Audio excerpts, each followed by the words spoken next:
Shalom Ubracha, nous poursuivons avec la 9e Mishnah du 4e Pérek. La Mishnah nous dit, à la suite de ce que nous avons vu dans la Mishnah précédente, celui qui a vendu un champ, qu'est-ce qui fait partie de la vente? Nous avons vu que des pierres qui sont destinées à faire un muret tout autour de ce champ fait partie du champ, il est vendu avec le champ. Eh bien la Mishnah vient nous dire ici, mais voici ce qu'il n'a pas vendu, aval, l'omachar, donc par rapport aux pierres, il n'a pas vendu les pierres qui ne sont pas pour le champ. Si elles ne sont pas pour l'utilisation du champ, elles ne font pas partie de la vente. De même,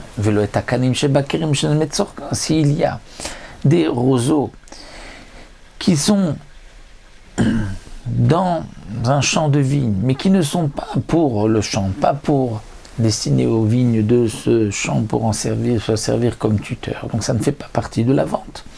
De même,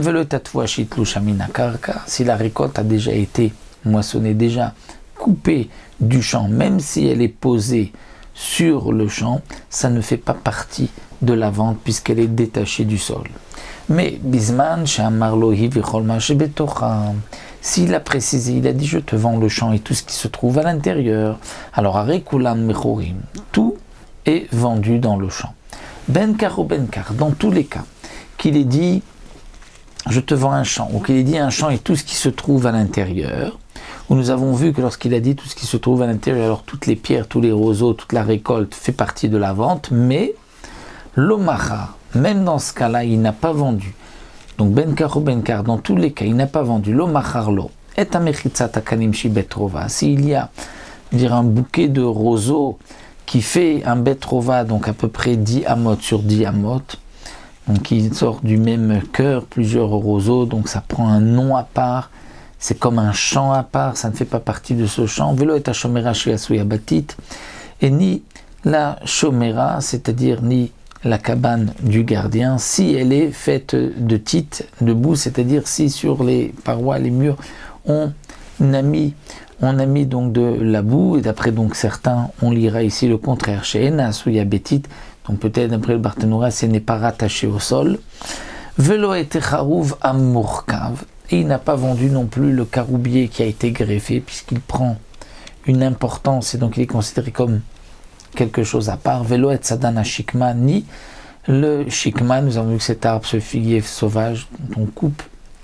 une partie du tronc pour en faire des bûches, des poutres, non pas des bûches, des poutres, et donc le Sadana Shikma, une fois qu'on a coupé, prend un statut, un nom à part, et donc il ne fait pas partie de la vente. De même, lorsqu'il a vendu le champ, il n'a pas vendu Velo et Tabor, ni le puits qui se trouve dans le champ, Velo et Tagat, ni Gat, nous avons vu que c'est une petite construction de pierre où il y a de l'eau, mais qui se trouve en Mechina. Gat, ce n'est pas Gat, c'est le pressoir, Velo et Tagat.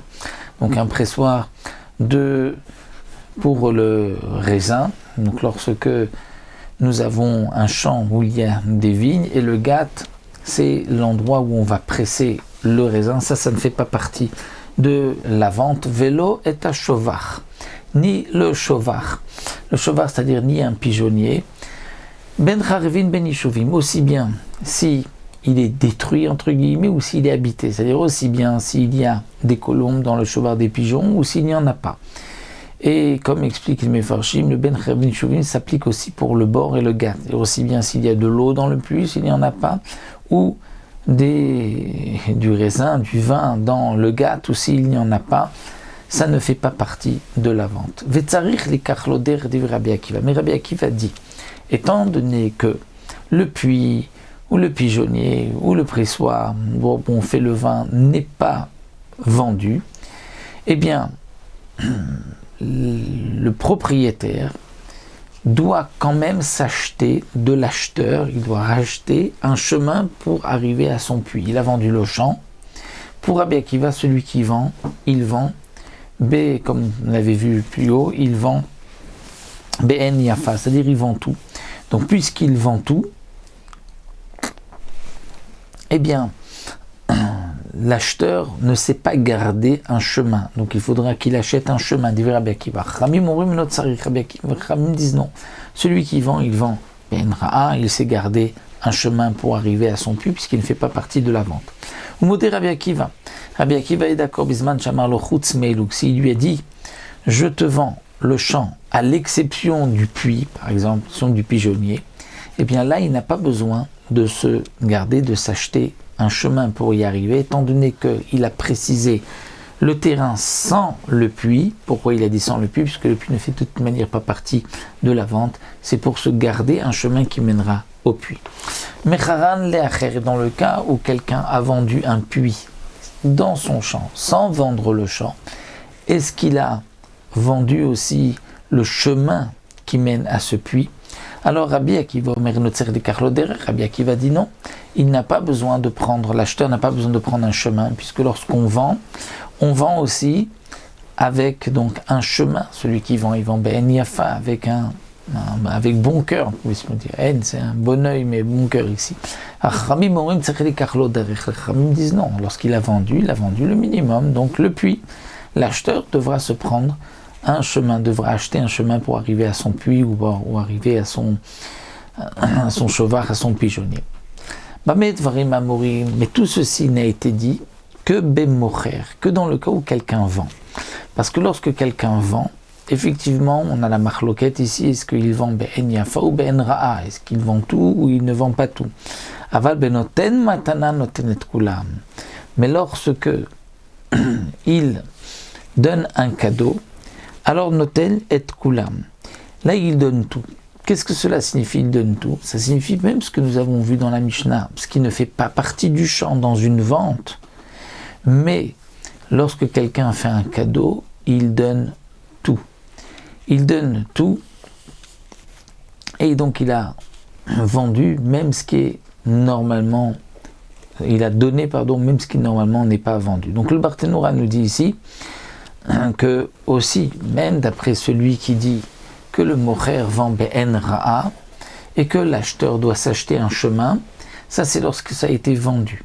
Mais si il a fait un cadeau, eh bien, dans ce cas-là, même Rabbi Akiva est d'accord.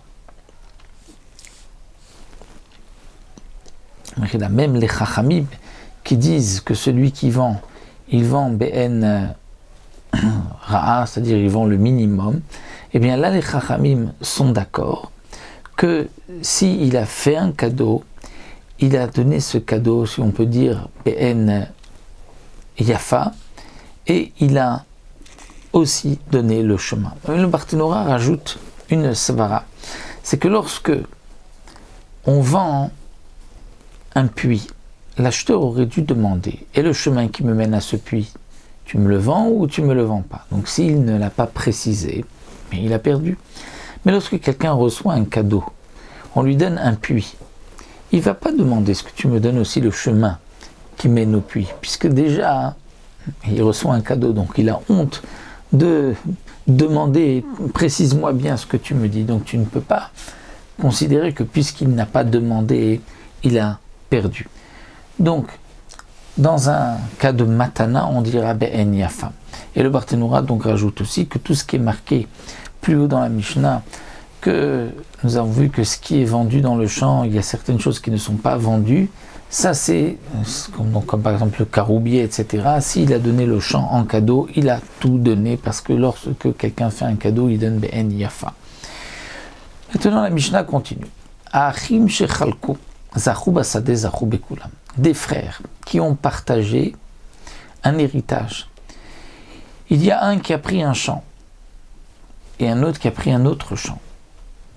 Celui qui a pris ce champ et il y a dedans un puits, eh bien le puits est pour lui.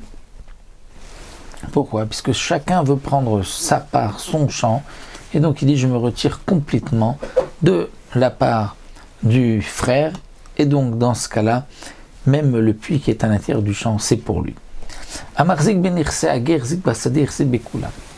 Il y a une halakha que nous avons déjà vu plusieurs fois, un guerre, un converti, qui décède sans laisser d'enfant, donc n'a pas d'héritier, puisque le converti, lorsqu'il s'est converti, il est comme un enfant qui vient de naître.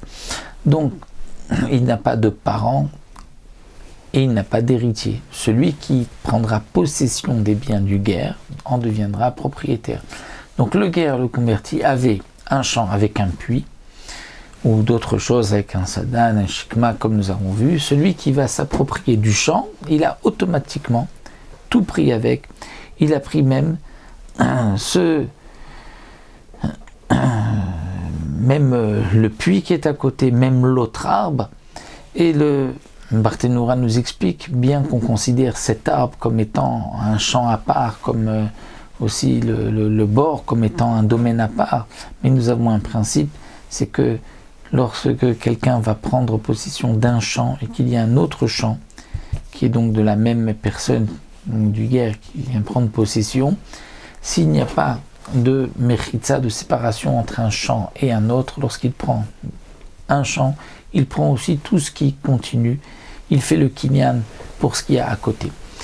La Mishnah termine en disant Magdish et Asadeh, celui qui offre au Beth Amikdash un champ, Egdish et Kulam, il a tout offert. Tout ce qui est mentionné dans la Mishnah a été offert au Egdesh, même si dans la vente, ça ne fait pas partie de la vente, pour le Egdesh, ça fait partie puisque celui qui est Magdish, il offre de bon cœur. Rabbi Shimon Omer, Magdish Tasadeh, le Egdish la et Tacharouv, Amurkav et Sadana Shikma. Rabbi Shimon n'est pas tout à fait d'accord. Il dit que celui qui offre un champ au Beth Amikdash, de tout ce qui est mentionné dans la Mishnah auparavant, que nous avons vu que s'il a vendu ça, il n'a pas vendu ça, pour le Ekdesh aussi, il n'a pas offert Beth Amikdash. Parce que lorsqu'on offre au Beth Amikdash, c'est comme si on vend, à l'exception du Karoubier, du Sadana Shikma, où là, même si dans la vente, ce n'est pas considéré comme une vente, mais pour le Ekdesh, il a aussi offert au Beth Amikdash le Charouv et le Shikma. Pourquoi? Parce qu'étant donné que le Charouv et le Shikma ont puisé du champ, si le champ est au Ekdesh, il ne peut pas lui se garder le Charouv, le Karoubier pour lui, parce que le Karoubier va ensuite prendre, puiser des racines qui se trouvent dans le champ du Ekdesh, donc ça il a donné au Ekdesh. Voici ce que nous donne nous enseigne ici la Mishnah. Voilà, nous avons terminé le 4e Pérec, on se retrouvera Bezrat Hashem pour un nouveau Pérec.